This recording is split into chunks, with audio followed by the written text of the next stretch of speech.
Hi hello friends, welcome back to 90s kitchen.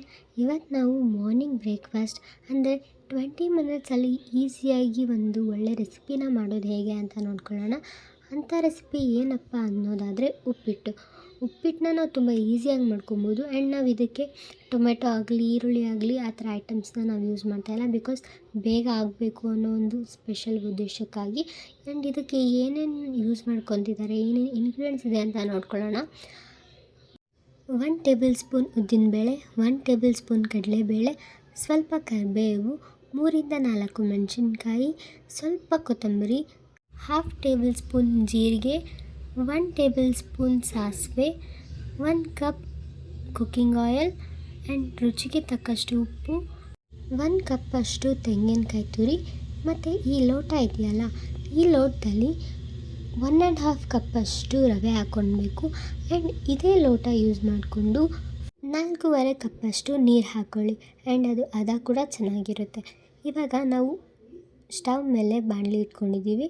ಇವಾಗ next ಅದಕ್ಕೆ ನಾವು ತೆಗೆದಿಟ್ಕೊಂಡಿದ್ದಂಥ 1 ಕಪ್ಪಷ್ಟು ಎಣ್ಣೆ ಹಾಕ್ಕೊಳ್ಳೋಣ. ಇವಾಗ ನಾವು ಅದಕ್ಕೆ ಕಡಲೆಬೇಳೆ ಮತ್ತು ಉದ್ದಿನಬೇಳೆನ ಹಾಕ್ಕೊಂಡು ನೀಟಾಗಿ ಫ್ರೈ ಮಾಡ್ಕೊಳ್ಬೇಕು. ಅದು ಸ್ವಲ್ಪ ಗೋಲ್ಡನ್ ಬ್ರೌನಿಷ್ ಆಗೋವರೆಗೂ ನೀಟಾಗಿ ಫ್ರೈ ಮಾಡ್ಕೊಳ್ಬೇಕಾಗುತ್ತೆ. ಇವಾಗ ನಾವು ಅದಕ್ಕೆ ಸಾಸಿವೆ ಹಾಕ್ಕೊಳ್ಳೋಣ. ಸಾಸಿವೆ ಹಾಕ್ಕೊಂಡು ಅದನ್ನು ಕೂಡ ನೀಟಾಗಿ ಫ್ರೈ ಮಾಡ್ಕೊಳ್ಳೋಣ. ಆ್ಯಂಡ್ ಇವಾಗ ನಾವು ಅದಕ್ಕೆ ಮೆಣಸಿನ್ಕಾಯಿ ಹಾಕ್ಕೊಂಡು ಅದನ್ನು ಕೂಡ ನೀಟಾಗಿ ಫ್ರೈ ಮಾಡ್ಕೋಬೇಕಾಗುತ್ತೆ. ನೆಕ್ಸ್ಟ್ ಇವಾಗ ನಾವು ಅದಕ್ಕೆ ತೆಂಗಿನಕಾಯಿ ತುರಿನ ಹಾಕ್ಕೊಂಡು ನೀಟಾಗಿ ಮಿಕ್ಸ್ ಮಾಡ್ಕೊಳ್ಳೋಣ. ಆ್ಯಂಡ್ ನೀಟಾಗಿ ತೆಂಗಿನಕಾಯಿ ಕೂಡ ಸ್ವಲ್ಪ ಗೋಲ್ಡನ್ ಬ್ರೌನಿಷ್ ಆಗೋವರೆಗೂ ನೀಟಾಗಿ ಫ್ರೈ ಮಾಡ್ಕೊಬೇಕಾಗುತ್ತೆ. ನೆಕ್ಸ್ಟ್ ಇವಾಗ ನಾನು ಫಸ್ಟೇ ಹೇಳ್ದಂಗೆ ನಾನು ತೋರಿಸಿದ ಕಪ್ಪಲ್ಲಿ 4.5 ಕಪ್ಪಷ್ಟು ನೀರು ಹಾಕ್ಕೋಬೇಕಾಗುತ್ತೆ. ಆ್ಯಂಡ್ ಅದಕ್ಕೆ ನಾನು ಫಸ್ಟೇ ತೋರಿಸ್ದಂಗೆ 1 ಕಪ್ಪಷ್ಟು ಕೊತ್ತಂಬರಿನ ಹಾಕ್ಕೊಳ್ಳಿ. ಇಲ್ಲಾಂದರೆ ನಿಮಗೆ ಎಷ್ಟು ಬೇಕೋ ಅಷ್ಟು, ಒಂದು ಫ್ಲೇವರ್ಗೋಸ್ಕರ ಅಷ್ಟೇ. ಅದು ಬೇಕಿದ್ದರೆ ನೀವು ಅದನ್ನು ಸ್ಕಿಪ್ ಕೂಡ ಮಾಡ್ಕೊಬೋದು. ಆ್ಯಂಡ್ ರುಚಿಗೆ ತಕ್ಕಷ್ಟು ಉಪ್ಪನ್ನು ಹಾಕ್ಕೊಂಡು ನೀಟಾಗಿ ಅದನ್ನು ಮಿಕ್ಸ್ ಮಾಡ್ಕೊಳ್ಳಿ. ಆ್ಯಂಡ್ ಮಿಕ್ಸ್ ಮಾಡ್ಕೊಳ್ಬೇಕು ನೀಟಾಗಿ. ಅದು ಕುದಿ ಬರೋವರೆಗೂ ನಾವು ವೆಯ್ಟ್ ಮಾಡಬೇಕಾಗುತ್ತೆ. ಇವಾಗ ಅದು ನೀಟಾಗಿ ಕುದಿ ಬಂದಿದೆ. ಇವಾಗ ನಾವು ಅದಕ್ಕೆ ಫಸ್ಟೇ ಹುರಿದಿಟ್ಕೊಂಡಿದ್ದಂಥ ರವೆನ ಹಾಕ್ಕೊಳ್ಳೋಣ.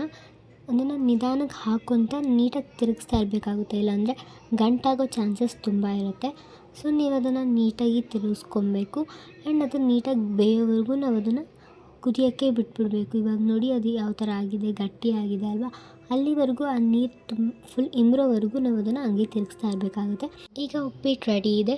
ನೀವು ಕೂಡ ನಿಮ್ಮ ಮನೇಲಿ ಟ್ರೈ ಮಾಡಿ ಟೇಸ್ಟ್ ಹೇಗಿತ್ತು ಅಂತ ಕಮೆಂಟ್ ಮಾಡಿ.